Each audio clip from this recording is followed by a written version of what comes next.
Yang terkasih di dalam Tuhan Yesus Kristus, kita bersyukur sekali kalau punya kesempatan seperti ini untuk mendalami the beauty of worship. Nah, Bapak Ibu Saudara yang terkasih, rekan-rekan hamba Tuhan dan juga adik-adik remaja dan pemuda, kiranya kasih dan rahmat Allah Bapa kita melalui Tuhan Yesus Kristus terus Anda alami nyata berdasarkan kuasa Roh Kudus. Nah, Bapak Ibu Saudara yang terkasih, tema hari ini tema yang sangat-sangat penting sekali. Sama seperti tema 2 minggu sebelumnya. Nah, kalau kita bicara mengenai transformasi di dalam konteks ibadah, kita bisa mencoba melihat realita di sekitar kita. Dan sebenarnya kita adalah generasi istimewa, Bapak Ibu. Karena sebenarnya kita melihat transformasi di seluruh muka bumi saat ini. Dan kita tahu ya, dari yang tidak pakai masker, sekarang semua kita mesti pakai masker. Ya, karena corona yang tidak kelihatan itu. Coronavirus has transformed our way of life. Dan semua lembaga harus alami perubahan, mengalami transformasi karena harus menerapkan tata cara baru. Ya, semua protokol kesehatan kalau mau mengumpul harus dilakukan termasuk di gedung gereja. Dan saya berpikir dan mencoba mengamati dunia kita, saya kira ada hal lain yang hebat sekali mentransformasi hidup manusia.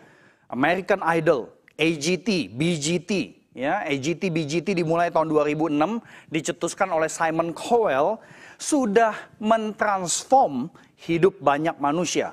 2 diantaranya adalah Paul Potts dan Susan Boyle tahun 2009. Mereka alami perubahan nasib karena memberanikan diri ikutan talent show tersebut. Bapak Ibu Saudara yang terkasih, dari contoh-contoh realita tadi, kita menyaksikan bahwa yang namanya transformasi bukan hanya bahasa dan realita yang dibicarakan dan dialami oleh orang Kristen saja. Transformasi nasib kedua orang ini, Paul dan Susan, sebenarnya difasilitasi oleh kehebatan suara mereka, kemudian oleh kesempatan dari talent show BGT, kemudian oleh keberanian mereka daftar, dan tentu oleh penilaian publik. AGT, BGT, talent show ini yang sudah membahana ke 69 negara, sudah diimani mampu merubah hidup manusia. Baik dari yang sangat muda 4 tahun sampai yang sangat tua 87 tahun. Mereka daftar AGT, BGT dengan satu kepercayaan. Yaitu apa? Mereka percaya kalau mereka mampu tunjukin kehebatan, bakat mereka, dan kemudian publik suka, mereka pasti mengalami perubahan hidup. Saudari, saya tidak tahu persis apakah orang Kristen punya iman segede itu ya atas momen ibadah gereja. Dan saya kira judul pembinaan kita hari ini, In Worship God Transform, merupakan judul yang sangat akurat dan sangat bagus menurut saya. Karena memang itulah yang ditunjukkan di dalam Alkitab ya. Banyak tokoh Alkitab alami perubahan transformasi cerita hidup ketika dijumpai Allah, lalu diajak mempercayai dan mengikuti Allah. Jadi, in worship, God transforms bukan suatu pengandaian, tetapi sebuah kebenaran dan kenyataan. Masalahnya di dalam realita kita temukan seperti ini. Ada orang Kristen yang merasa nggak berubah. Ada yang malah nggak merasa apa-apa. Atau lebih parah lagi, udah mati rasa. Nah, kalau tidak ada perubahan dalam diri orang Kristen setelah hadir kebaktian bertahun-tahun, seharusnya itu menggelisahkan kita ya. Karena ada satu perkataan Alkitab yang secara belak-belakan ngomong seperti ini, saudara yang terkasih. Nah, kalau Anda bisa di rumah masing-masing, mari kita sama-sama baca ayat yang ada terpampang di slide ini ya. 1, 2, 3. Secara lahiriah mereka menjalankan ibadah, tetapi pada hakikatnya mereka memungkiri kekuatannya. 2 Timotius 3 ayat 5. Mereka yang Paulus maksud adalah manusia di akhir zaman, termasuk kita umat Kristiani.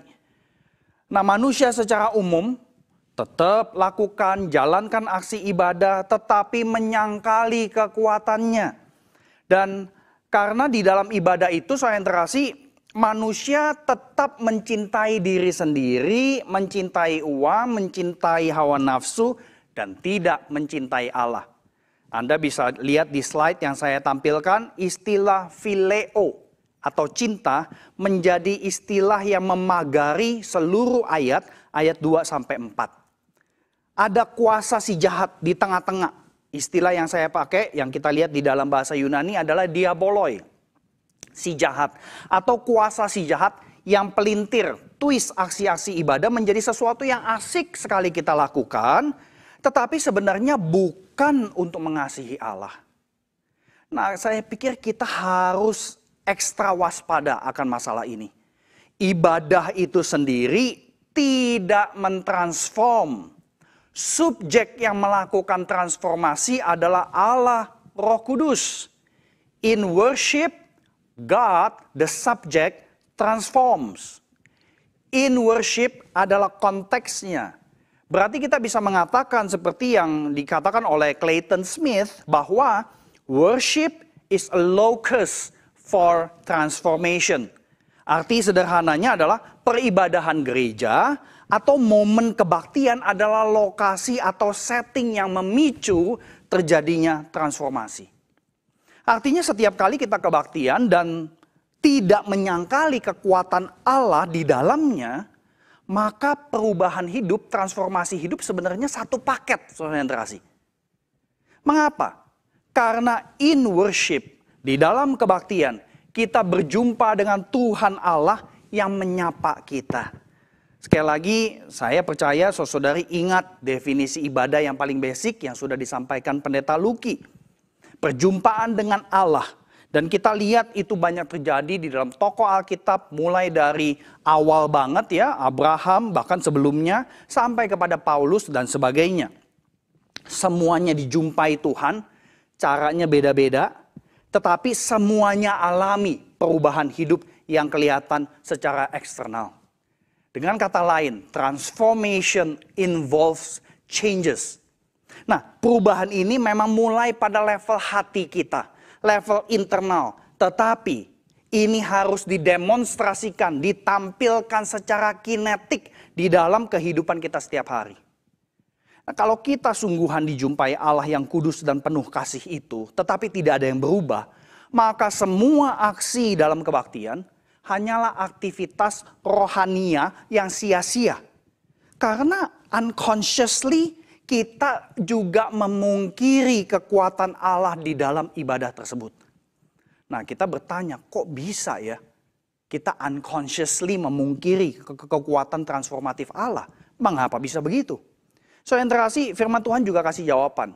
Semua itu terjadi secara unconscious karena kita sudah dibentuk, dihimpit, dicetak oleh budaya sekitar kita yang memang tercemar dosa. Dan budaya itu sudah mendarah daging dalam jati diri kita. Itulah mengapa Paulus dalam Roma 12 ayat 1 dan 2 mengajarkan kita pengajaran mengenai penyembahan yang luar biasa. Selain kita dimotivasi untuk mempersembahkan tubuh yang hidup, kudus, berkenan kepada Allah, kita juga didorong oleh firman Tuhan tersebut supaya jangan siskematizo. Atau bahasa kita sederhananya, jangan diskemain oleh dunia. Artinya, jangan kita lakukan hal-hal Kristen, tetapi kerangkanya, skemanya disetir oleh arus budaya dunia. Satu contoh konkret yang kita hadapi di dalam masa-masa kebaktian virtual hampir 2 tahun ini. Kita semua gereja masuk ke YouTube untuk kebaktian online. Tentu kita bisa mengisi dengan hal-hal Kristiani. Tetapi jangan sampai kita diskemain, dikerangkain oleh mindset dunia bahwa kebaktian itu baru berhasil karena viewersnya mencapai ribuan. Begitu viewers turun banyak, kita jadi panik. Lalu kita ubah yang nggak perlu diubah, kemudian tidak mengubah yang perlu diubah. Nah, dengan kita menggunakan media YouTube, perlahan-lahan kita itu sebenarnya lagi diskemain oleh media tersebut. Dan karena skema ini terus dikenakan kepada kita setiap hari, lama-kelamaan itu semua menyatu ke dalam subconscious kita. Kalau tidak ada skema penyeimbang, maka kita bisa asik lakukan hal-hal di dalam ibadah yang kita pikir rohania, tetapi kita udah unconsciously menolak kekuatan Allah yang mengubah di dalam ibadah. Nah, skema penyeimbang ini penting. Dan saya kira yang kita lakukan hari ini dan yang Anda pelajari di dalam 1 bulan ini, pembinaan, inilah salah satunya saudara yang terkasih. Skema penyeimbang. Tetapi pembinaan tidak cukup saudari yang terkasih. Karena pembinaan apa yang kita dengar perlu dikonkretkan di dalam praktek ibadah atau kebaktian setiap minggu. Dan ini berkaitan dengan kepemimpinan gereja. Apakah kepemimpinan gereja mau merubah atau tidak mau mengubah. Kemudian yang ketiga, skema penyeimbang itu adalah evaluasi terus-menerus. Nah, saya memperhatikan banyak dari kita gereja, kita lemah dalam hal evaluasi. Dan kita menyaksikan ini tiap tahun waktu kita bikin program gereja dan sebagainya. Banyak gereja yang bikin program itu copy paste dari tahun lalu, saudara yang terkasih. Ketika evaluasi kita tidak follow up lagi. Jadi evaluasi perlu terjadi, tetapi perlu ada yang keempat. Penyesuaian lagi atas praktek yang sudah nyaman dilakukan di dalam kebaktian gereja kita. Jadi perlu ada skema penyeimbang seperti itu. Nah, skema ini perlu ada sebagai antidote. Sebagai semacam penangkal atas pengaruh budaya yang sudah masuk pada level subconscious diri kita. Budaya yang sudah mendarah daging dalam diri kita umat Kristen hanya bisa diseimbangkan dengan budaya baru yang kita ciptakan dalam kebaktian. Nah, adanya skema tersebut menunjukkan bahwa transformasi di dalam ibadah adalah sebuah journey, sebuah perjalanan saudara yang terkasih. Perubahan hidup sekali lagi adalah satu paket pengalaman dalam ibadah. Karena yang menjumpai kita adalah Allah pencipta langit dan bumi yang menjadi sama dengan kita, mengerti, mengalami, merasakan kemanusiaan secara sempurna. Nah, Bapak Ibu saudara yang terkasih, adik-adik remaja dan pemuda, waktu kita memikirkan transformasi, satu pertanyaan yang sering muncul adalah demikian. Bagaimana cara mengukur transformasi itu?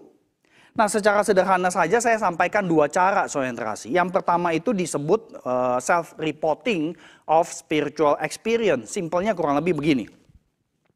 Seorang pribadi, seorang individu, dia akan berkata, waduh saya disentuh hari ini sama Tuhan. Ya, Tuhan itu luar biasa sekali hari ini. Nah, bagaimana dia disentuh? Waktu dia nyanyi puji-pujian. Kemudian waktu dia ambil roti dan cawan anggur. Kemudian ketika dia melakukan mendengarkan khotbah dan macam-macam saudara yang terkasih. Orang itu bersaksi sendiri akan adanya sesuatu yang bikin dia berubah, yang menyentuh dia.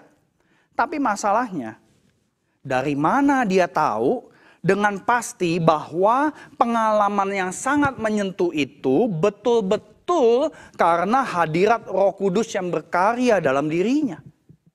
Ya tentu ini subjektif. Ya dia bisa berkata dengan iman dong. Ya dengan iman, betul saudara yang terkasih. Tetapi tetap kita nggak bisa tahu secara pasti. Karena hanya orang itu yang tahu. Nah, perlu metode kedua untuk mengukur. Yang disebut sebagai people testimony secara sederhana. Ada wujud yang terlihat dari orang-orang yang alamin transformasi dalam ibadah, lalu disaksikan oleh keluarga dan komunitas. Metode ini sumbernya tentu adalah pengamat hidup dari pribadi yang katanya sudah beribadah. Artinya, keluarga dan komunitas gereja adalah validator yang lebih bisa dipercaya daripada self-reporting. Contoh sederhana, seorang bapak menjadi lebih sabar ya sama anaknya setelah dia kebaktian. Dan anaknya bisa ngomong sendiri. Terus lebih dermawan dalam memberikan bantuan buat orang lain. Ternyata supirnya, pembantunya, karyawan di toko, karyawan di kantornya bisa cerita. Keluarga Kristen misalkan jadi lebih memilih jadi sukarelawan daripada main game terus bersama berjam-jam. Bukannya main game selama pandemi jelek, bukan saudara yang terkasih. Tetapi kalau itu terus yang dilakukan, maka ya tidak berubah juga. Nah, waktu jadi sukarelawan, tetangganya bisa cerita. Iya loh, waktu di komplek kita ada urusan-urusan sosial, ini keluarga selalu ikutan, satu keluarga ikutannya. Dan kemudian contoh lain, suami. Dia berjuang makin mencintai istri dalam segala kelemahannya. Dan istrinya bisa ngomong, bisa cerita. Bisa kesaksian waktu ada persekutuan wanita.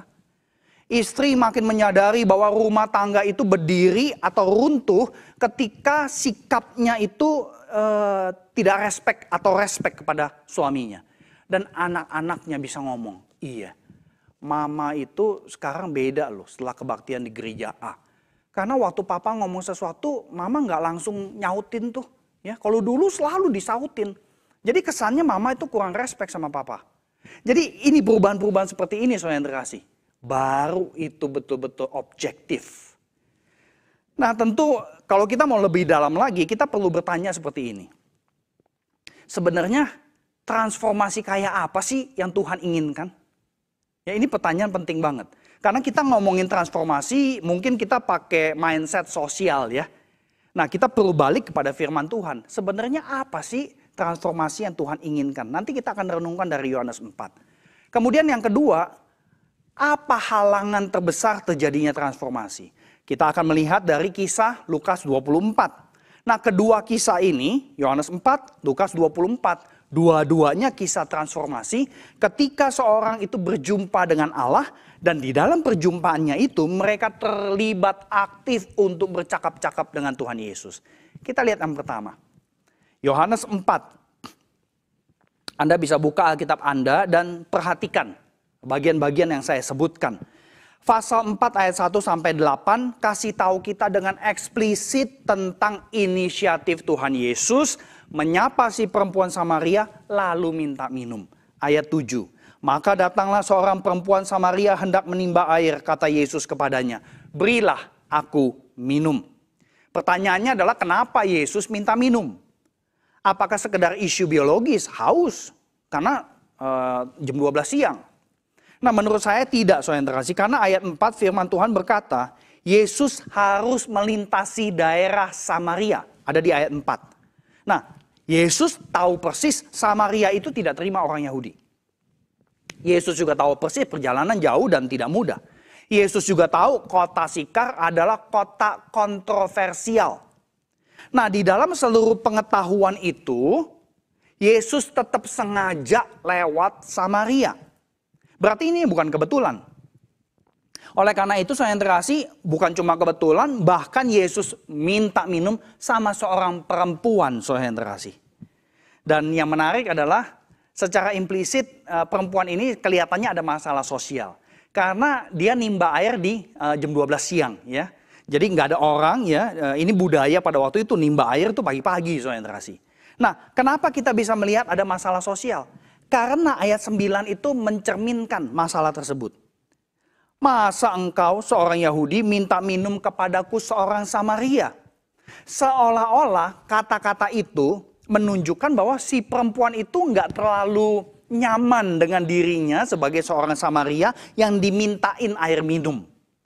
Jadi si wanita itu mengintimidasi dirinya sendiri sebagai seorang Samaria. Dia malu sama dirinya sendiri, makanya ambil air ke sumur di jam 12 siang. Nah saudara yang terkasih, Yesus Tuhan kita minta minum sebenarnya mau membuka kesempatan supaya si perempuan bisa memberi sesuatu, yaitu air. Nah kita belajar secara sosiologi, harkat martabat seseorang itu diangkat ketika ia bisa memberikan sesuatu kepada orang lain. Seorang rabi Yahudi, Jonathan Sacks berkata, being able to give increases the dignity of the giver. Saya kira kita di Indonesia cukup mengerti akan hal ini. Ketika kita sebagai anak bisa memberikan dana penghidupan buat orang tua tiap bulan. Ada semacam perasaan senang ya. Ada sedikit mungkin kebanggaan tersendiri saya bisa menyokong kehidupan orang tua saya. Atau orang tua yang bisa kasih kesempatan anak sekolah di luar negeri gitu ya. Pasti ada perasaan bahwa dia bersyukur. Bahwa dia bisa jadi orang tua yang bertanggung jawab dengan memberikan pilihan buat anaknya. Dulu dia nggak punya pilihan, bahkan nggak bisa sekolah. Tapi sekarang dia bisa berikan pilihan. Itu suatu kebanggaan, bisa memberi yang lebih kepada anak-anaknya. Jadi saudara yang terkasih, sebenarnya kita mengerti hal ini. Cuma mungkin kita nggak terlalu mendalami kisah yang luar biasa ini. Jadi Tuhan Yesus minta minum sebenarnya merupakan gestur kenosis, perendahan. Supaya si wanita bisa memberi dan perlahan-lahan memandang dirinya berharga. Kita mesti ingat, Tuhan Yesus itu sebenarnya nggak perlu minta minum ya. Kan dia penguasa semesta, saudara yang terkasih. Nah, waktu dia minta minum, jadi itu gestur kenosis. Nah, ada sesuatu yang berharga dalam tangannya si perempuan yang bisa diserahkan kepada Yesus, yaitu air minum. Jadi waktu Yesus minta minum, sebenarnya Tuhan Yesus lagi mengundang si perempuan melawan suara-suara batinnya yang bilang dia itu tidak berharga. Soalnya kasih, saya percaya ini transformasi yang Tuhan inginkan terjadi dalam ibadah. Transformasi yang pertama. Jadi inisiatif Tuhan Yesus menyapa si perempuan, minta minum, ini bukan sekedar biologis. Tetapi demi kebaikan si perempuan. Jadi soalnya kasih, kita bisa katakan in worship, God wants to transform our self-image. Dalam kebaktian, Allah ingin mengubah cara kita memandang diri sendiri. Nah, ini yang patut jadi evaluasi kita. Setelah kita kebaktian bertahun-tahun, apakah makin sehat memandang diri? Apa kita tetap jadi orang yang dari dulu tuh rendah diri, self-esteemnya tuh rendah banget ya. Merasa nggak berharga melulu, nggak bisa ini, nggak bisa itu, merasa kurang kaya. Jadi pengen lebih kaya supaya bisa macem-macem. Bahkan kalau cerita sama orang, dia selalu cerita supaya dikasihani sama orang lain. Self-pity. Atau sebaliknya, dia sombong, arogan dan sebagainya. Nah, apakah kita terus-menerus seperti itu setelah ikut kebaktian sekian tahun? Nah, buat kita yang bertanggung jawab merancang kebaktian, apakah kita memperhatikan elemen liturgi yang bisa nolongin umat Kristen menerima diri dengan lebih sehat? Lalu bagaimana elemen liturgi itu dilakukan supaya tujuan transformatif itu bisa dicapai? Semua ini perlu dipertimbangkan.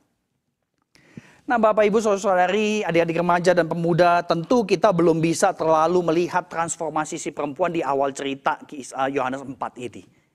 Kita perlu lanjutkan percakapan Tuhan Yesus dengan perempuan Samaria di ayat 9-15, kemudian ayat 16 sampai 26. Permintaan Tuhan Yesus minta minum direspons dengan sinis. Tadi saya udah baca di ayat 9. Tetapi ayat 11 sama 12 lagi-lagi sinis. Kali ini terkait dengan etnisitas, saudara yang terkasih. Nah, barulah di ayat 15, si perempuan itu seolah-olah baru ngeh. Iya ya, saya mau nih air dari Yesus supaya nggak usah bolak-balik ke sumur. Karena malu. Nah, saudara yang terkasih, sebenarnya sikap sinis ini menunjukkan halangan terjadinya transformasi. Tapi nanti kita akan dalami lagi ketika membahas Lukas 24. Yang saya mau ajak kita fokus saat ini adalah perhatiin tanggapan Tuhan Yesus atas respon sinis si perempuan. Saudara lihat, betapa Tuhan kita itu konsisten. Yaitu menanggapi si perempuan dengan kata-kata, ini aku air hidup. Aku bisa kasih air hidup ini yang memberikan kepuasan kepadamu kekal. Jadi Tuhan Yesus itu fokus menanggapi respon sinis si perempuan dengan kasih tahu siapa dirinya. Nah, si perempuan ini sebenarnya naturnya sama manusia pada umumnya, termasuk kita orang Kristen, bukan? Kita mau yang materialis. Si perempuan maunya air literal, bisa kasih kelegaan seketika, jadi nggak usah bolak-balik ke sumur itu karena dia malu.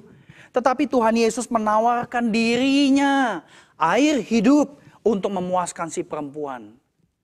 Jadi saudara yang terkasih, saya melihat bahwa transformasi di dalam ibadah itu, kalau kita tidak memungkiri ya, transformasi di dalam ibadah sebenarnya tidak sementara. Ya, yang tidak sementara itu artinya adalah realita hidup kita berani bawa dalam kebaktian.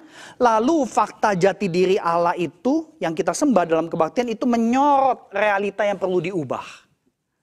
Nah, bagi perancang kebaktian tentu jangan pernah bosan, jangan pernah menyerah untuk terus menunjukkan secara eksplisit siapa Allah yang kita sembah. Bagi kita yang beribadah, jangan kita merasa sudah kenal Allah secara lengkap.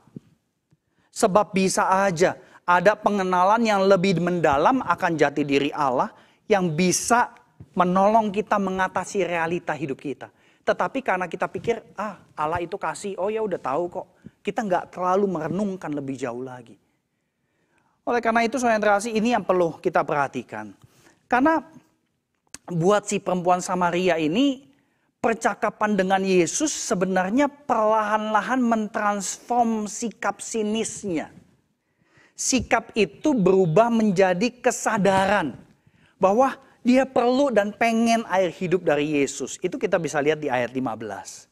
Nah, yang menarik, kesadaran ini disambut oleh Tuhan Yesus dengan mengubah topik percakapan di ayat 16 sampai 20. Nah, yang menarik adalah topik percakapannya diubahnya itu kayak kagak nyambung sama percakapan sebelumnya ya. Dari air hidup tiba-tiba ke urusan pernikahan si perempuan. Apa intensi Tuhan? Nah, kita perlu renungkan lebih dalam. Karena mengerti intensi Tuhan akan kasih tahu kita petunjuk transformasi kedua yang Tuhan inginkan. Nah, tadi kita sudah renungkan. Si wanita memandang dirinya tidak berharga. Permintaan Tuhan Yesus minta minum itu dianggap sesuatu yang tidak baik ya, direspon sinis. Tetapi kita perhatikan lebih jauh lagi, permintaan Tuhan Yesus untuk panggil suami si perempuan itu pasti lebih mengejutkan lagi, saudara yang terkasih. Nah, tapi permintaan Tuhan Yesus ini membuka batin si perempuan. Saya menduga si perempuan merasa malu, merasa tidak berharga, memandang self-image-nya tidak sehat. Karena apa? Pasti ada hubungannya dengan hidup pernikahannya dan keluarganya yang ambruk beberapa kali. Ya, makanya di ayat 17a, si perempuan ini menjawab dengan luar biasa jujur ya, aku nggak punya suami. Udah, jawabannya gitu aja. Nah, jawabannya sangat pendek sekali, saudara yang terkasih. Kan jelas banget ya. Dia itu nggak mau lebih jauh ngomongin urusan pernikahan atau keluarganya. Too personal. Terlalu malu. Karena udah ada 5 suami, pria yang sekarang bukan suaminya. Dan ketahuan sama Yesus, saudara yang terkasih. Karena Yesus yang mengatakan, yang sekarang bukan suamimu. Seakan dia tuh pengen tutupin urusan pernikahannya. Makanya jawabannya pendek banget. Nah, gimana cara dia selain jawaban pendek? Cara dia yang kedua untuk nutupin urusan pernikahan yang too personal itu adalah defense mechanism. Caranya pinter si perempuan ini. Si perempuan ini mengaku Yesus itu nabi di ayat 19. Lalu ayat 20 si perempuan tunjukin bahwa dia punya konsep penyembahan, saudara yang terkasih. Artinya si perempuan yang berkata-kata pengakuan iman dan kasih tahu konsep yang begitu rohani, nampaknya ini menjadi semacam kedok. Supaya nggak usah ngomongin isu pernikahan yang terlalu personal. Ya terlalu malu ngomongin pernikahan yang udah 5 suami, kemudian sekarang bukan suaminya pria yang sekarang. Dan saya kira ada ya di dunia kita, Bapak Ibu saudara yang terkasih, seorang wanita menikah dengan seorang pria, kemudian prianya meninggal, suaminya meninggal, jadi janda. Kemudian dia kawin lagi yang kedua, suaminya yang sekarang juga meninggal lagi. Kemudian kawin lagi, yang ketiga meninggal lagi. Nah, kemungkinan besar orang akan bilang, lu perempuan bawa sial. Ya, begitu kawin suaminya mati semua, saudara yang terkasih. Nah, kita nggak tahu ya, di dalam konteks si perempuan Samaria, apa sih yang terjadi? Kok bisa sampai 5 suami, kemudian yang sekarang bukan suaminya. Tetapi ini dinamika yang kita bisa bayangin, saudara yang terkasih. Nah, yang jelas, kata-kata yang begitu rohania, pengakuan iman sama konsep penyembahan, nampaknya ini jadi kedok untuk nutupin isu pernikahan yang terlalu personal, yang tidak mau dibicarakan lebih banyak dan lebih jauh. Nah, saudara yang terkasih, sikap dan perkataan si perempuan ini nampaknya menunjukkan bahwa hal yang kelihatannya rohania memang bisa dijadiin kedok atau pelarian atas masalah keluarga. Disinilah kita harus ekstra waspada. Karena kegiatan rohani termasuk kebaktian sekalipun bisa jadi pelarian. Karena kita mau nutupin masalah keluarga. Buat generasi muda mungkin karena males di rumah. Udah pelayanan aja terus di gereja, saudara yang terkasih. Tapi saya tersentuh sekali dengan reaksi Tuhan kita.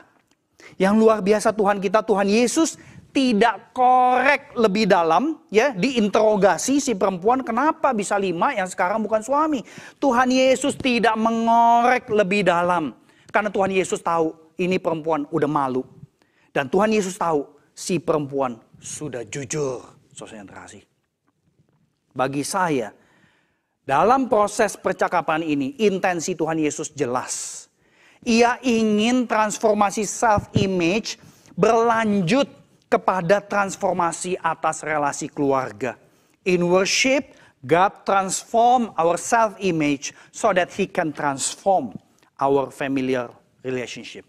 Dan saya kira di dalam realita kehidupan kita sehari-hari, kita ngerti ini juga. Kita sering ngomong kan, kita nggak bisa lah ubah orang lain. Saya nggak bisa ubah suami saya, istri saya, anak saya, orang tua saya. Yang harus berubah adalah diri saya. Kemudian perlahan-lahan perubahan itu meluas kepada orang-orang sekitar kita. Nah, dalam kebaktian, Tuhan ingin transform self-image kita supaya pada akhirnya membawa transformasi atas kehidupan pernikahan dan keluarga kita. Kalau memang kita berjumpa dan menyembah Allah dalam kebaktian, maka perubahan relasi keluarga adalah bukti eksternal. Nah, saudara yang terkasih, seringkali orang Kristen bicara mengenai konsep ibadah itu dengan kata-kata seperti ini. Ibadah itu vertikal sama Tuhan. Nah, menurut saya pemahaman itu tidak lengkap, saudara yang terkasih. Ibadah itu vertikal, ya. Tetapi ibadah yang vertikal itu tidak mungkin tidak ada aspek horizontal yang kelihatan pertama kali di dalam kehidupan keluarga inti. Jadi ibadah horizontal, yaitu relasi, ya, relasi dengan orang-orang sekitar kita, khususnya keluarga, adalah validasi terhadap ibadah vertikal kita dengan Allah. Jadi dua-duanya nggak boleh dipisah, saudara yang terkasih. Nah, tadi di awal saya udah sempat singgung sedikit ya. Secara pribadi kan orang bisa ngomong begini ya. Wih, hari ini kebaktiannya bagus ya. Wah, semua musik lagunya tuh kena ke saya loh, bicara banget ke saya. Dan saya tuh dikuatkan, disemangati. Udah gitu kepemimpinan liturgos juga enak banget diikutin, ngeflow banget gitu loh. Udah gitu khotbahnya ciamik lagi, nyambung ya. Tapi ingat saudara yang terkasih, omongan seperti ini kan banyak ya di dalam konteks kebaktian kita. Tetapi omongan seperti ini kesannya temporal. 6. Tuhan Yesus sebenarnya sedang mengoreksi konsep penyembahan yang salah. Ini yang kita perlu perhatikan. Koreksi ini menunjukkan ada cara menyembah Allah yang salah. Ada cara yang salah dalam menyembah Allah yang benar. Ya, jadi menyembah dalam prinsip Kristiani, kita mesti menyembah Allah yang benar, Allah Tritunggal dengan cara yang benar. Jadi Allah itu peduli cara kita menyembahnya. Dan ini pusat daripada pengajaran penyembahan di dalam seluruh perjanjian baru saya kira. Allah Bapa itu menghendaki. Dalam bahasa Yunani itu Allah Bapa aktif mencari, saudara yang terkasih. Ya, kalau pakai istilah lebih tajam lagi, Allah Bapa itu memburu penyembah yang mau dia bawa ke dalam pelukannya. Bapa surgawi ingin dapatkan penyembah lebih banyak lagi. Jadi kalau kita di zaman ini, di dalam era ini kita banyak ngomongin pemuritan, kita perlu lebih seimbang, saudara yang terkasih.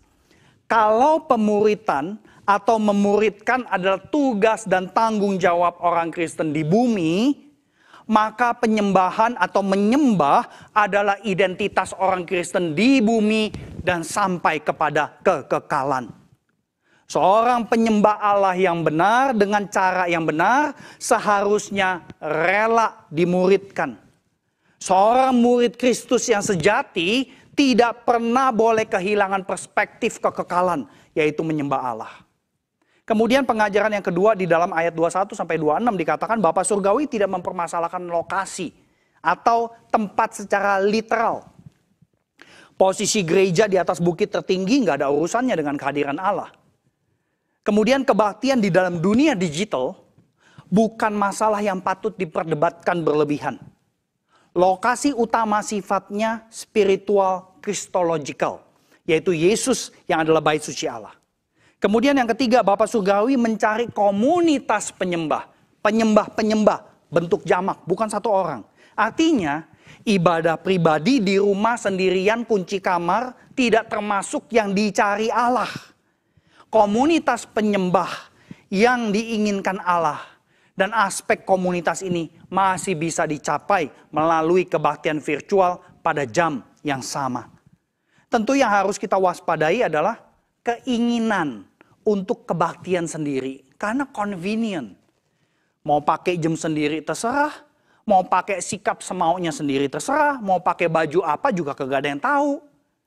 Jadi saudara yang terkasih, kalau kita pakai YouTube, mari beribadahlah bersama keluarga di ruang tamu pada jam yang sama dengan teman-teman segereja lainnya.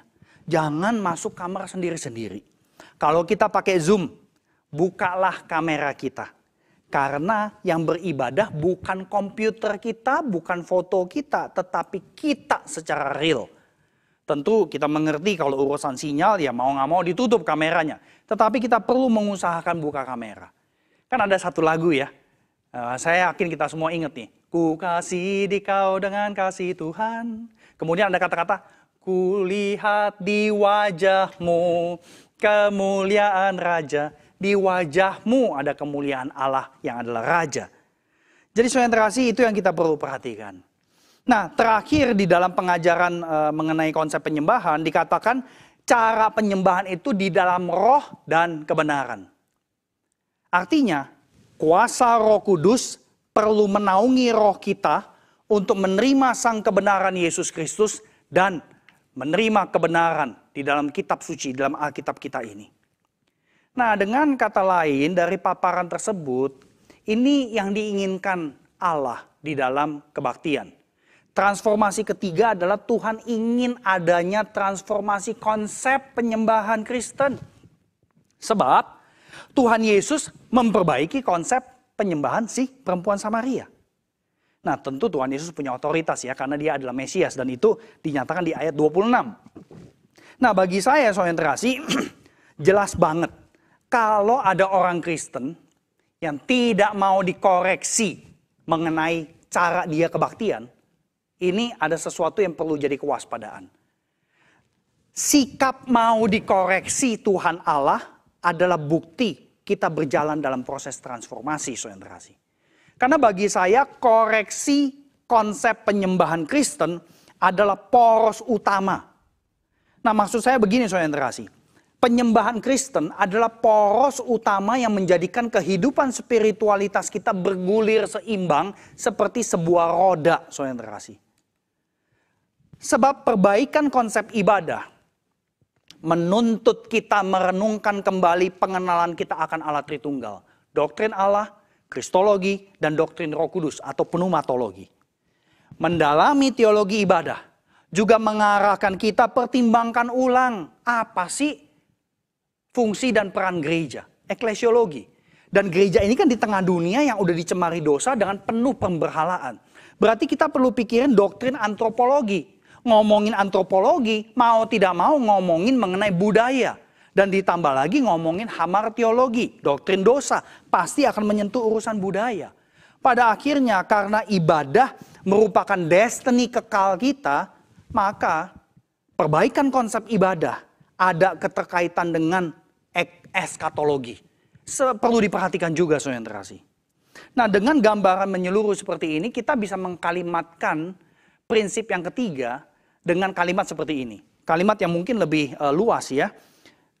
Dalam ibadah, transformasi yang Tuhan inginkan adalah perbaikan dan pertumbuhan iman Kristen. Seluruh proses ini bisa terjadi in worship. Karena kebaktian adalah konteks yang terjadi secara repetitif dan memformasi umat Allah. Itulah 3 transformasi internal yang Allah inginkan. Nah, saudara yang terkasih, mengapa in worship Allah kerjakan transformasi? Secara cepat saya mau katakan, karena di dalam kebaktian ada hal natural, ada hal supranatural yang kemudian saling berinteraksi. Kita nggak bisa secara objektif mengontrol hal supranatural. Sebab subjek yang mengerjakannya adalah Allah Roh Kudus. Tetapi kita harus ingat bahwa Allah tidak paksa kita berubah. Kalau Allah paksa kita berubah, berarti dia melanggar kehendak bebas yang dia sudah berikan kepada kita. Nah, oleh karena itu kita perlu merenungkan halangannya apa sih? Ya, halangan terbesar terjadinya transformasi apa? Nah, disinilah kita beralih ke Lukas 24. Jadi Bapak Ibu kalau bisa mencoba untuk lihat Lukas 24 ayat 13 sampai 35. Ya, ayat 32 sampai 35 disitulah transformasinya, saudara yang terkasih. Ya, tetapi ayat-ayat sebelumnya bicara prosesnya. Jadi Bapak Ibu saudara yang terkasih, di ayat 32 transformasi internal terjadi. Hati kedua murid itu berkobar-kobar ya. Kemudian ayat 33 sampai 35 itu wujudnya. Nah, waktu berkobar-kobar ayat 32 itu terjadi pada saat perjamuan saudara yang terkasih. Nah, sama halnya dengan perempuan Samaria. Yohanes 4 ayat 28. Dia tinggalin tempayan airnya ya. Ini wujud transformasi. Nanti kita akan lihat dengan lebih mendalam lagi bagian ini, tetapi saya mau kita fokus kepada halangan terjadinya transformasi, khususnya dari Lukas 24. Kalau kita perhatikan ceritanya, mulai ayat 13, sebenarnya kedua murid ini mengalami perasaan yang berduka, putus harapan dan sebagainya. Mereka lagi jalan pulang, kemudian Tuhan Yesus datang. Ya, bukan cuma datang, Tuhan Yesus jalan sama-sama mereka di ayat 16, kemudian sama ayat 17 ya. Nah, tetapi yang luar biasa adalah Tuhan Yesus juga buka percakapan di ayat 17. Jadi Tuhan Yesus datang, Tuhan Yesus jalan sama-sama, tapi kedua murid nggak ngenalin. Kemudian Tuhan Yesus buka percakapan. Jadi lagi-lagi perjumpaan dengan Tuhan itu yang mulai selalu Tuhan. Inisiatifnya bukan oleh manusia. Tuhan yang berinisiatif. Pertanyaan utama kita adalah, kenapa kedua murid kok nggak ngenalin Yesus? Apakah tubuh kebangkitan Yesus kayak orang Korea gitu ya, kayak operasi plastik semua, sehingga muka Yesus kagak dikenali? Apakah seperti itu? Nah, tentu bukan itu saudara yang terkasih. Kita tahu alasannya kalau kita perhatiin percakapan dan cerita kedua murid dari ayat 18 sampai ayat 24. Intinya, cerita salah satu murid yang namanya Kleopas, dia menjelaskan dan menggambarkan betapa sedihnya. Dia punya kedukaan, kehilangan harapan, kekecewaan. Ada ekspektasi mereka yang tidak terjadi atas sosok Mesias. Padahal mereka yakin Yesus adalah Mesias. Mereka terlalu fokus sama pikiran sendiri. Maunya sendiri. Bahwa Mesias itu nggak boleh mati. Mesias harus seperti Daud. Berhasil satukan Israel, tumbangkan kekaisaran Romawi. Mereka tidak lagi atentif pada ajaran Allah bahwa Mesias harus menderita. Mereka nggak mau pakai cara Allah untuk menang, yaitu lewat penderitaan. Padahal di dalam kitab suci Perjanjian Lama sudah disampaikan. Nah, ketika realita tidak cocok dengan ekspektasi, yang muncul adalah down, bingung, confused, kecewa, sedih, berduka, kehilangan harapan. Semuanya campur jadi satu, saudara yang terkasih. Nah, ini halangan pertama yang perlu menjadi kewaspadaan kita. Transformasi susah terjadi dalam kebaktian. Kalau kita datang kebaktian tapi fokusnya sama diri sendiri. Kita mau dapat berkat menurut versi kita sendiri. Kita punya versi lagunya mesti begini, baru bisa memberkati saya. Sehingga kita nggak mau lagu yang lain. Kita mau khotbah yang seperti itu. Karena bayangan kita, saya pernah diberkati dengan khotbah yang kayak gitu. Kalau yang lain saya nggak mau. Jadi kita fokus sama diri sendiri. Kita mau solusi atas masalah hidup berdasarkan solusi yang kita sudah patok secara unconscious. Karena kita berharap solusinya seperti itu. Jadi kita nggak mau solusi lain dari Tuhan. Kita mau Tuhan berdasarkan versi dan asumsi pikiran kita sendiri. Ini yang pertama. Yang kedua, kita bisa simpulkan ini bukan cuma dari Lukas 24, tetapi juga dari perempuan Samaria. Tadi saya sudah singgung sedikit. Kita bersikap sinis, apatis. Kita simpen kekecewaan, kepahitan. Dan kita nggak mau sampaikan itu kepada Tuhan dengan jujur, saudara yang terkasih. Nah, ini yang kedua, saudara yang terkasih. Yang ketiga, karena kita terlalu fokus sama diri sendiri, akhirnya kita tidak mengenali kehadiran Allah sama sekali. Padahal kehadiran Allah itu kunci transformasi. Saya kira kita juga ingat apa yang Pendeta Luki sudah sampaikan di dalam 2 pembinaan. Saya lupa salah satunya, saya udah lihat dua-duanya. Pendeta Luki sempat menyampaikan bahwa Tuhan itu hadir karena dia sudah berjanji. perasaan kita itu irrelevan. Ya, kita mau berasa Tuhan hadir atau enggak hadir, Tuhan tetap hadir. Berarti halangannya di kita, konsentrasi. Kalau kita nggak merasa Tuhan hadir. Jadi ini satu hal yang perlu kita perhatikan. Kita tidak mengenali kehadiran Allah karena saya khawatirnya begini. Kita tidak punya ekspektasi bahwa Allah betul-betul hadir di dalam kebaktian. Taunya dari mana? Kita perhatikan aja sikap kita waktu datang kebaktian. Baik sebelum pandemi maupun secara virtual di dalam pandemi. Perhatikan sikap kita ketika masuk dalam momen kebaktian. Apakah kita expect Tuhan ada di sini loh. Kalau Tuhan ada di sini, terus saya mestinya gimana? Nah mungkin kita nggak terlalu merenungkan hal seperti itu. Makanya transformasi nggak terlalu bisa dirasakan. Yang terakhir, yang keempat, halangan yang keempat adalah kita hadir kebaktian bukan untuk mengenal Allah lebih dalam. Kalau yang ketiga mungkin kita nggak sadar. Tapi halangan keempat ini kita sadar. Kita memang datang kebaktian bukan untuk Tuhan. Kita punya motivasi yang lain. Mungkin karena kita bingung juga ya berelasi dengan Allah yang tidak kelihatan seperti apa. Jadi ya udah daripada pusing gitu kan, udah pikirin lagi ya motivasi yang lain. Kita datang kebaktian dengan intensi yang berbeda. Nah itu 4 halangan saudara kasih. Namun kita sudah perhatikan dari awal, transformasi internal belum bisa dikatakan transformasi utuh tanpa adanya perubahan yang dilihat secara nyata atau eksternal. Nah satu wujud dari kedua murid sama perempuan Samaria, wujud eksternalnya sama, saudara kasih. Si perempuan Samaria, dia tinggalin tempat tempayannya ya di ayat 28. Dia pulang ke kotanya, udah gitu dia ceritain pertemuannya, percakapannya dengan Yesus. Kemudian orang kotanya ngikut sama si perempuan ketemuin Yesus. Ini wujud transformasi nyata. Karena tadinya kan dia pengen ngambil air ya. Tapi kok sekarang kenapa airnya udah gak penting. Jadi ada perubahan arah hidup tuh. Ada perubahan visi. Rasa malunya dan ketakutannya diubah. Jati dirinya diperbaharui dan dia punya kerinduan yang berubah juga. Dia pengen kasih tahu orang-orang ada yang bisa memuaskan hidup sampai pada kekekalan. Dan ini semua terjadi lewat percakapan dengan Yesus yang kemudian dilanjutkan. Yesus tinggal 2 hari penuh di dalam Samaria. Hal yang sama terjadi kepada kedua murid yang seolah-olah mereka semua lupa kedukaan dan langsung lari lagi ya malam itu juga. Jalan kaki balik ke Yerusalem, ketemuin para murid dan kasih kesaksian kebangkitan. Nah perubahan ataupun transformasi eksternal ini, James K. Smith dari Calvin College mengkalimatkannya demikian. Worship is an opportunity to recalibrate our love or desire. Itu yang kita lihat di dalam transformasi si perempuan Samaria dan juga kedua murid saudara yang terkasih. Nah rekalibrasi desire atau love memampukan kita memilih prioritas yang cocok dengan kemauan Allah. Dan prioritas itu kita juga lihat terjadi eksternal di dalam diri perempuan Samaria sama kedua murid. Yaitu mereka langsung membagikan kesaksian bahwa Yesus betul Mesias yang mati dan sudah bangkit lagi. Artinya ini wujud transformasi yang perlu menjadi catatan kita saudara yang terkasih. Kita perlu menjadi missional Christian community. Karena Allah kita adalah missional God. Jadi ini 2 transformasi eksternal yang patut kita pertimbangkan dengan penting sekali. Nah sejauh ini kita sudah sampai penghujung pembinaan kita.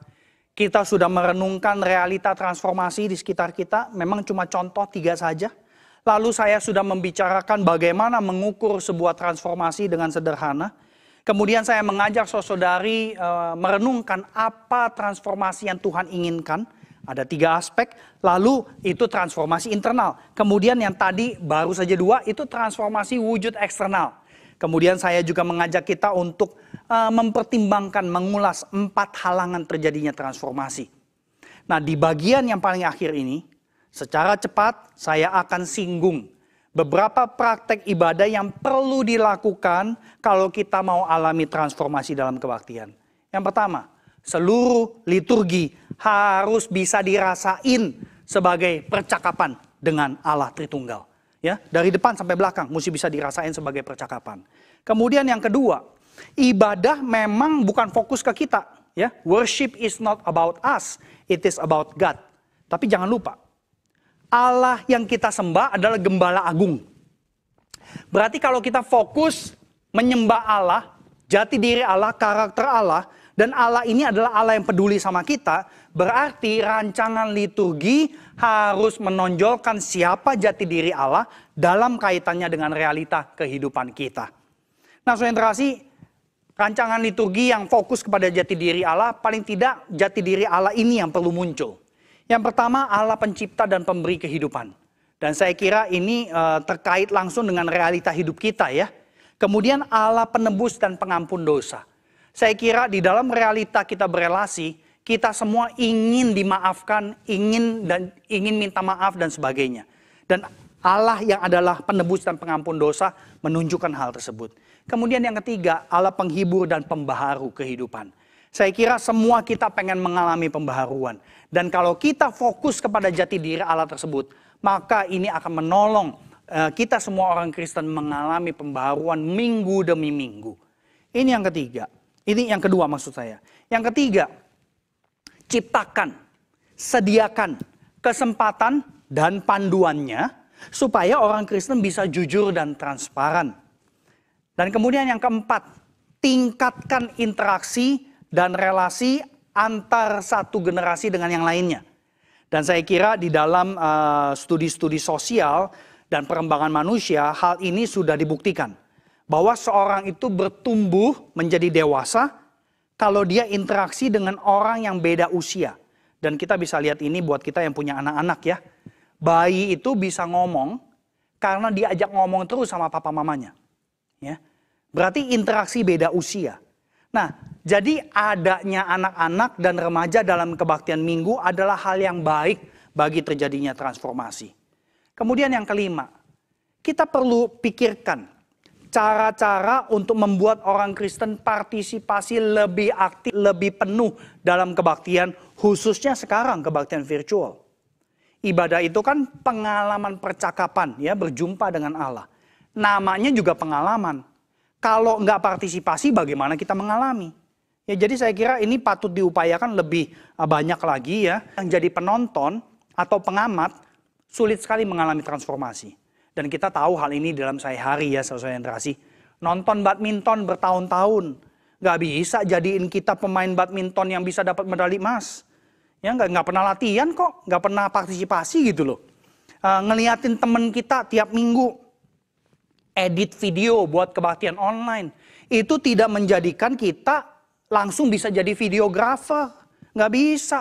Kita mesti duduk di depan komputer berjam-jam, kita lakukan semuanya, partisipasi, ngerjain, baru kita dibentuk. Terjadi transformasi. Kita menjadi seorang videografer meskipun kita nggak kuliah S1 videografer. Jadi selalu kita harus ingat soal yang terkasih. Ini partisipasi penting sekali khususnya di dalam masa-masa seperti sekarang ini. Jadi perlu kerja keras diskusikan cara-cara untuk bantu orang Kristen partisipasi aktif dalam kebaktian. Kemudian yang keenam, kalau ibadah itu percakapan dengan Tuhan, kita perlu upayakan bahasa yang digunakan mencakup karakteristik panca indera manusia secara maksimal. Kita tahu orang yang datang kebaktian itu beragam, manusia itu beragam ya. Tiap orang punya keunikan di dalam menangkap dan juga menghayati kehadiran Allah yang tak kelihatan. Berarti gereja perlu gunakan bahasa yang lebih beragam supaya menyentuh jiwa sebanyak mungkin. Nah, kita nggak bisa bergantung hanya pada panca indera pendengaran. Sekarang dengan kebaktian virtual, panca indera visual makin di-engage lebih banyak tiap minggu.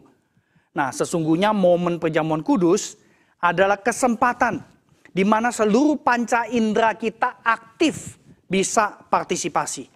Kita dengar, kita lihat, kita pegang roti cawan, kita rasain, kita cium wangi roti sama wangi anggur. Nah, sayangnya memang kita Protestan memarginalkan perjamuan kudus sebagai ritual belaka sehingga tidak terjadi setiap minggu. Tapi intinya soal yang terkasih Anda tangkap perlu mengupayakan bahasa yang lebih beragam juga. Bahasa di sini saya bukan berkata bahasa Indonesia, bahasa Mandarin, bukan itunya. Tetapi bahasa komunikasi kita. Bahasa ketika kita berelasi dengan orang lain, ada yang pakai motorik, ada yang pakai visual, ada yang pakai pendengaran, ada yang campur aduk semuanya. Nah, generasi muda zaman sekarang sebenarnya multitasking, soalnya generasi. Semuanya bisa diproses. Nah, yang ketujuh, sentralitas isi kebaktian bersumber dari firman Tuhan, mulai dari kata-kata pemimpin, isi doa, pengkhotbah maupun wujud lain dari respon jemaat. Kita lihat ini di Lukas 24 sebenarnya. Tuhan Yesus itu menghardik kedua murid. Ya. Karena kedua murid salah baca Alkitab, ya, salah baca Perjanjian Lama. Makanya ekspektasinya salah, saudara. Nah, yang terakhir, yang ke-8, sediakan satu pertanyaan jembatan untuk menolong kita masuk ke dalam liturgi kehidupan atau hidup sehari-hari. Karena transformasi di dalam kebaktian adalah pemicu transformasi eksternal yang kemudian berlanjut di dalam keseharian kita. Dengan kata lain, transformasi dalam kebaktian harus bergandengan dengan transformasi dalam diri kita sebagai murid waktu kita kerja, kita berumah tangga, kita sekolah, dan sebagainya. Karena apa?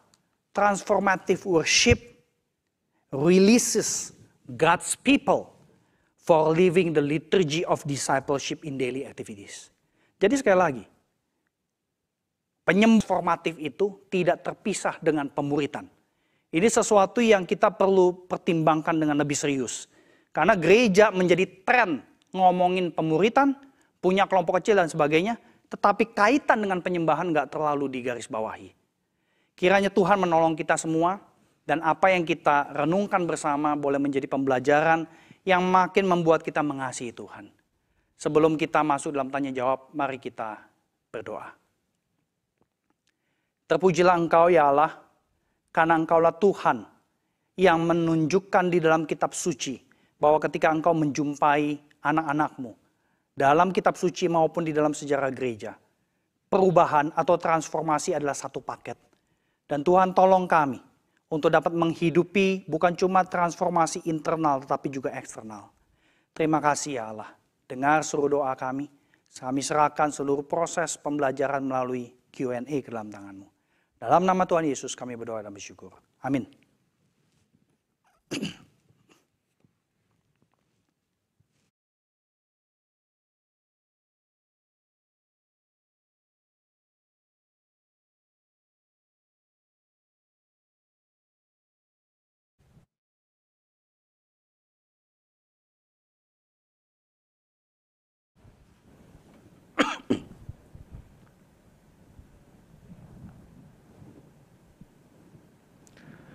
Baik, terima kasih Pendeta Budianto Lim atas pemaparannya tadi.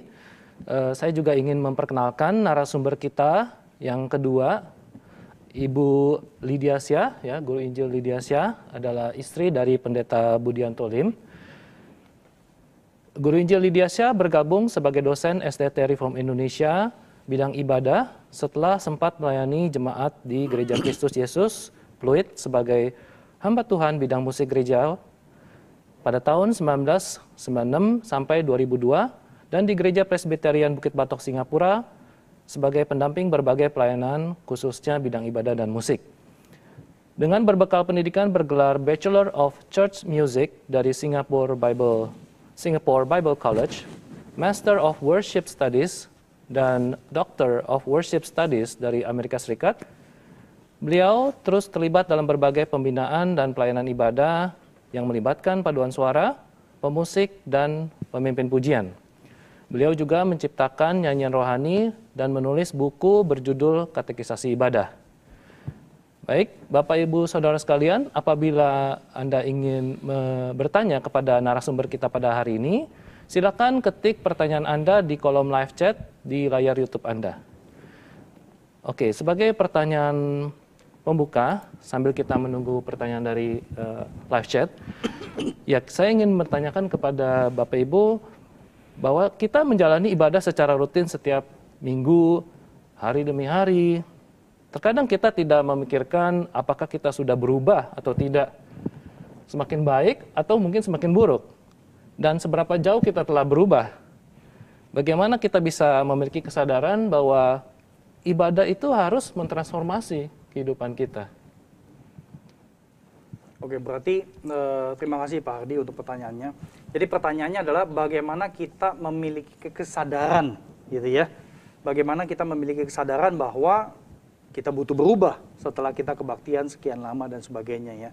Saya kira salah satu cara adalah ya kembali kepada apa yang tadi kita sampaikan, bahwa supaya kita sadar kita perlu berubah, nomor satu yang paling cepat bikin kita sadar mungkin adalah ada keluarga kita yang ngomong, kamu kok pelayanan di dalam tim ibadah misalkan gitu ya, pemusik, kemudian pemimpin ibadah, tapi kok cara kamu ngomong sama anak kok begitu sih? Nah, kalau ada orang yang ngomong begitu, itu ya kalau misalnya kita belajar untuk mendengar, kita bisa, ya juga ya. Tetapi memang ini secara eksternalnya ya.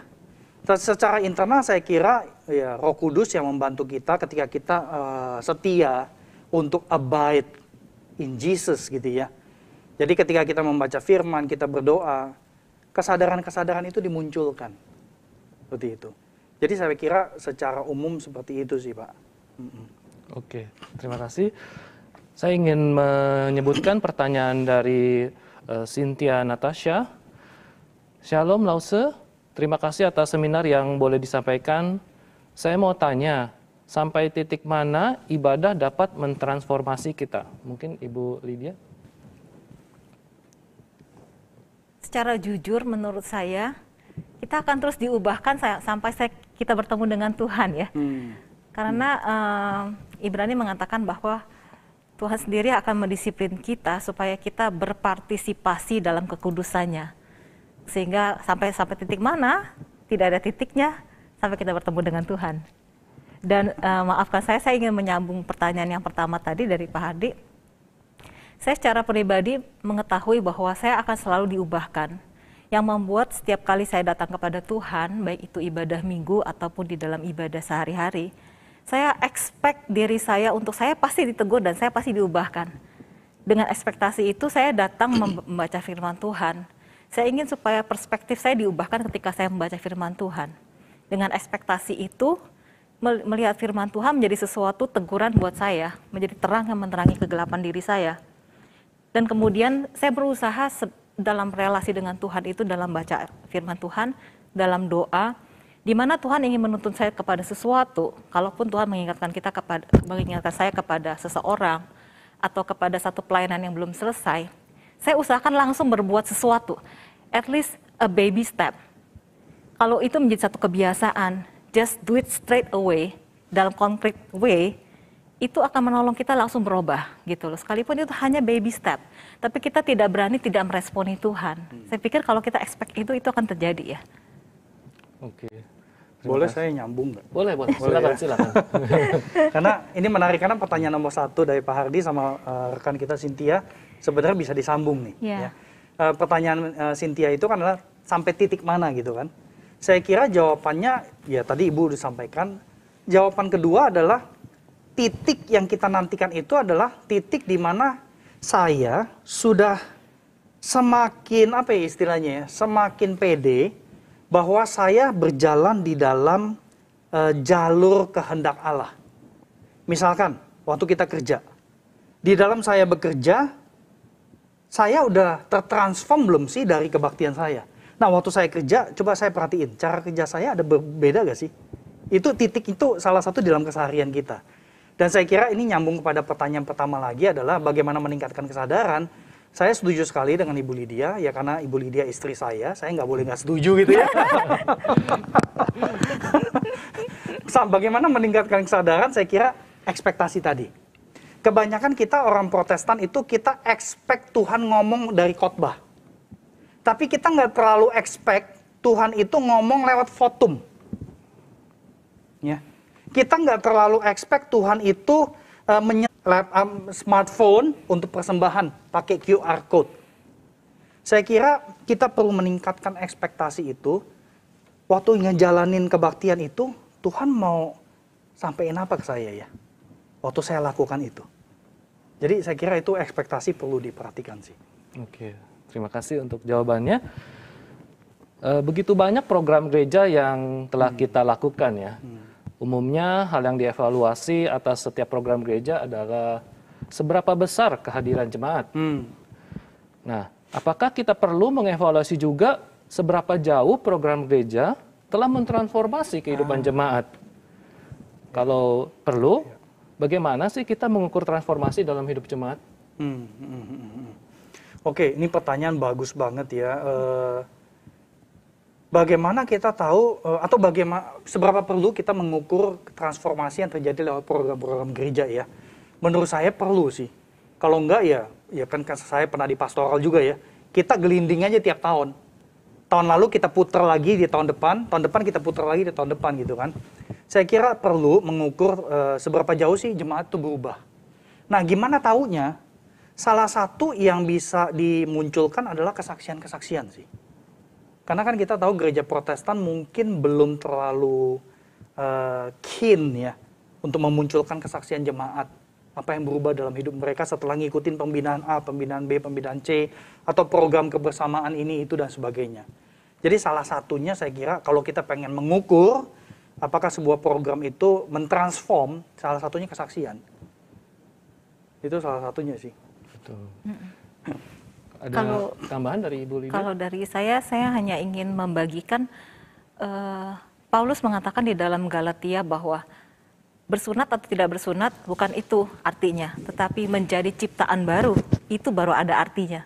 Jadi di situ Paulus sedang mengatakan bahwa pengajar-pengajar palsu itu hanya mementingkan hal-hal yang sifatnya lahiriah, numbers ya kan, melakukan praktek-praktek religius, itu yang diajarkan oleh pengajar palsu. Melakukan praktek-praktek yang sifatnya religius seperti yang tadi Pak Budi sampaikan di Timotius ya. Melakukan, menjalankan hal-hal ibadah itu. Tetapi yang jadi fokus bukanlah menjadi ciptaan baru. Nah, ini yang jadi salah. Jadi kalau memang kita mau memikirkan hal itu, begitu kita melakukan program-program, memang fokusnya bagaimana untuk dapat menuju kepada ciptaan baru itu. Kalau buat pembelajaran dari Galatia adalah Paulus mengutamakan adanya relasi personal di antara jemaat dan bagaimana relasi dengan Tuhan, tadi juga sudah disebutkan ya. Bagaimana relasi vertikal dan horizontal itu saling memvalidasi.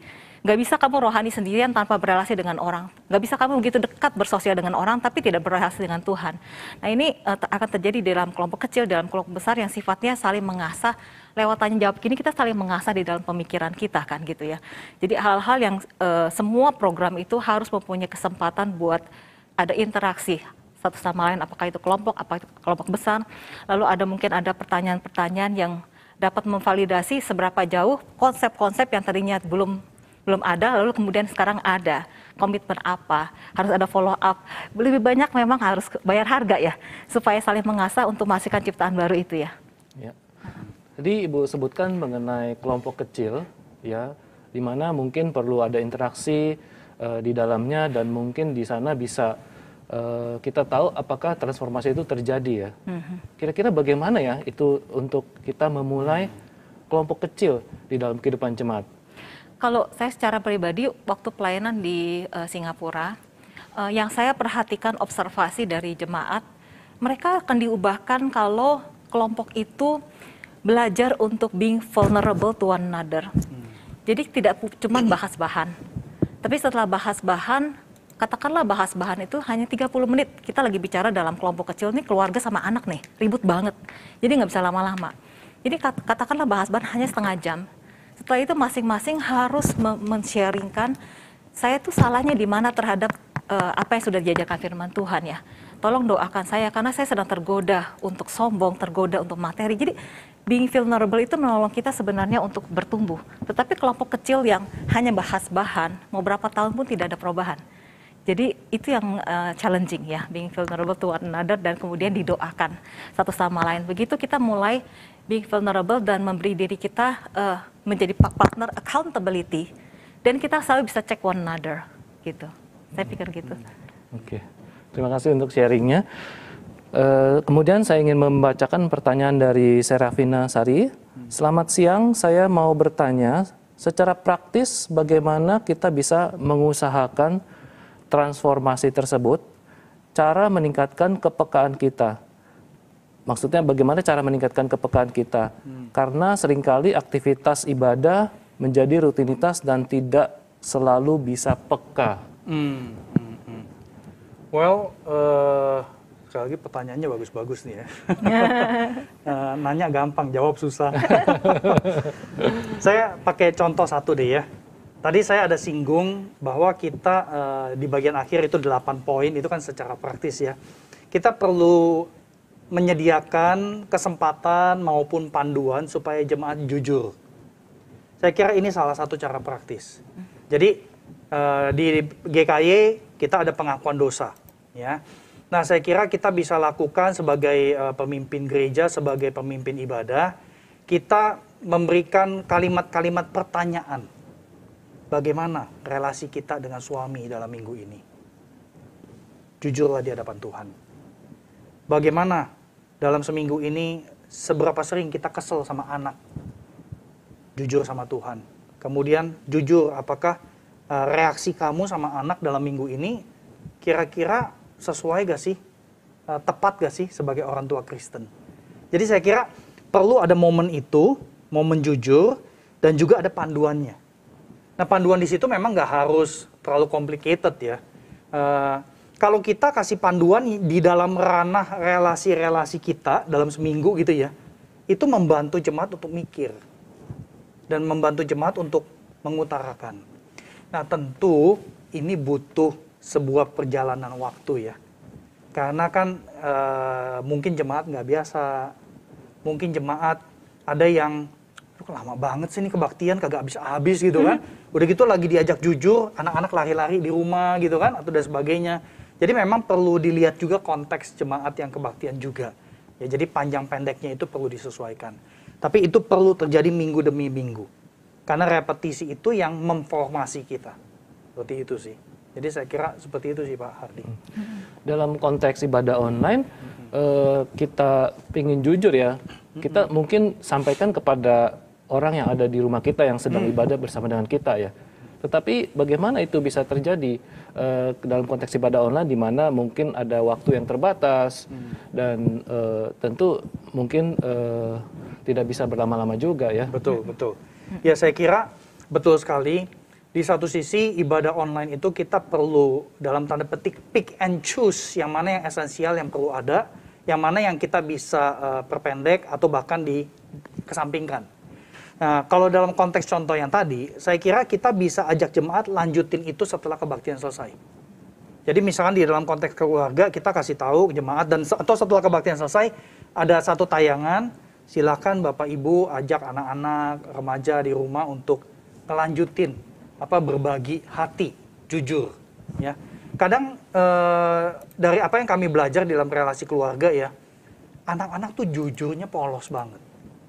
Dan ketika kita dengar anak kita jujur dalam kepolosannya, kita bisa tersentuh banget loh. Ya. Kita bisa nangis di dalam. Ternyata anak kita ngelihat sikap kita, ngelihat respons kita ke dia, ternyata anak kita seneng papa mamanya begini. Atau sedih waktu papa mamanya begitu. Atau sebaliknya tentunya. Saya kira kita bisa lanjutkan itu setelah kebaktian selesai sih.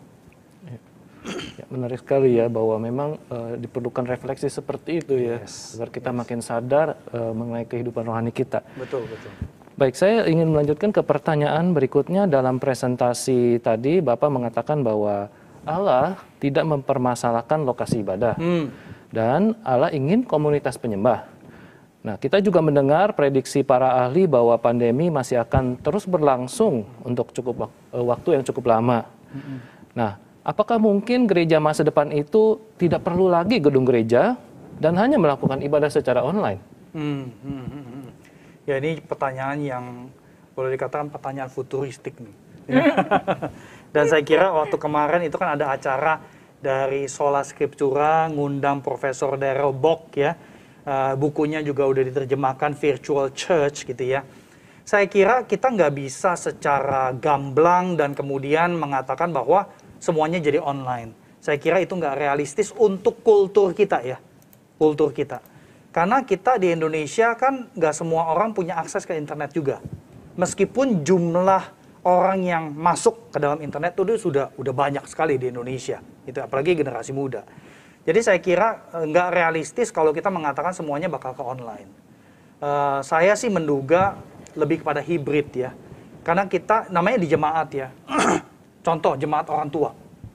Orang tua lanjut usia yang anaknya nggak sabaran ngajarin mengenai untuk buka Zoom dan sebagainya, kan kesian banget gitu kan. Berarti orang tua tetap butuh datang ke satu lokasi. Saya kira dua-duanya sih perlu gitu. Jadi nggak mungkin, kalau konteks kita lah paling nggak ya, konteks Indonesia gitu, nggak mungkin langsung full semuanya online sih. Seperti itu sih. Gitu. Ya. Bagaimana pendapat Ibu Lydia? Sama sih. Saya pikir Tuhan selalu memberikan kepada kita paradoks ya. Ada langit dan bumi yang baru, tetapi kita juga di sini masih harus mengalami ibadah di bumi seperti di surga. Itu selalu ada paradoks ya. Jadi tidak ada sesuatu yang perlu dihilangkan, tetapi pada saat yang sama ketika kita on-site atau kita lagi online, kita waktu kita di bumi ini kita masih menyembah gitu loh. Tapi ketika kita tidak ada gedung pun kita harus bisa mengalami realitas surga itu ya. Jadi dua-duanya itu Tuhan selalu pegang paradoks itu ya. Sehingga kita pun seperti itu.